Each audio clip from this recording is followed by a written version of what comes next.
First speaker is Dr. Tom Williams. He steps up. Ches Hernandez Cano, followed by Joe Cano. Thank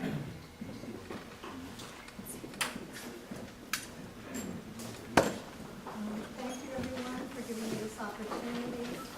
Excuse me, I'm just getting over a cold. I'd like to thank NC32 for allowing me for the past 3 years to be part of the Arts and Culture Committee that informed, supported, and designed events, particularly for our children and community. While you have received a resignation letter from me, Michael Oropeza, and Angelica Del, I would also like to mention that the last event, Dia De Los, which received an excellent turnout and reception, involved the same dedicated team and others with no funding from Neighborhood Council 32. Iris de Anda and Annette Cruz were masterful in their spoken word element. These two women, Angelica Del and I, will be further developing ESTA, El Sereno Community Arts, into a nonprofit organization, and are scheduling planning meetings for 2 events: a chalk festival in the summer, and again being the lead for Dia De Los. We applaud Neighborhood Council 32 for its support of the Kite Flying Festival, which they will most likely be focusing on in the near future. We will be in contact with NC32 in the future to inform you of our progress and upcoming events. On a side, I'd like to mention that the Dia De Los Ofrenda element is not a competition of who provides the biggest, most beautiful ofrenda altar. It is an ancient tradition in honoring our beloved deceased. Any discussion regarding competition should be delegated to the Beautification Committee, as money should be allocated towards continuity in business signage, such as on Floral in Royal Heights, Everglades, our southern neighborhood. Very quickly, as former community members, we recommend and urge you to amend the motion that has been held on hold for 5 months regarding the tunnel funds that were supposed to be allocated for Dia De Los Muertos. This would allow the money to be distributed for the spring-summer activities. Thank you. Thank you, sir. Joe Cano, followed by Dr. Tom Williams. Okay, I want to pretty much follow up with what my wife Therese said. I think in the cultural, artistic realm, our efforts have now superseded and exceeded what any capacity this neighborhood council can provide to feed the cultural necessities of our people.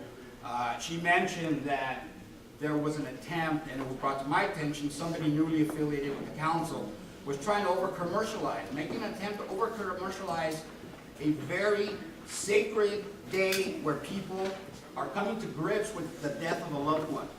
These officers here, they're the ones that are the first responders and see the carnage of a death. I don't see where anybody can even propose to attempt to make a competition out of that. What, is this the best death? Did this person die more gruesomely than the other person? Let's give them a trophy. No, this is a sacred holiday. We will work with this council, but we will not have any affiliation with anything that's over-commercialized, that's crass and insulting to this sacred event as part of our cultura. We need more respect for our traditions and our people, and we need to keep a little bit of this corporate capitalist BS out of it. Thank you so much. I want to do that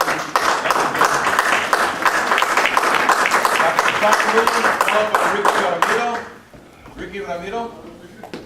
Okay, this morning, actually, I made a presentation to the Board of Public Works regarding these very same bags. They ordered 40,000 of them last year. I personally helped distribute about 1,800 of them. And then Public Works decided, oh, we can't give you any more. They haven't figured out what they're going to do with them.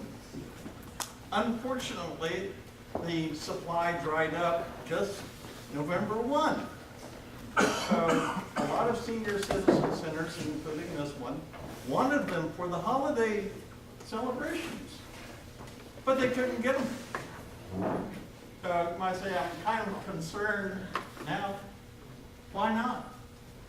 Why can't they give us more? I've asked for 2,000 or more because there's a lot of senior citizen centers and the libraries. The libraries came up with it.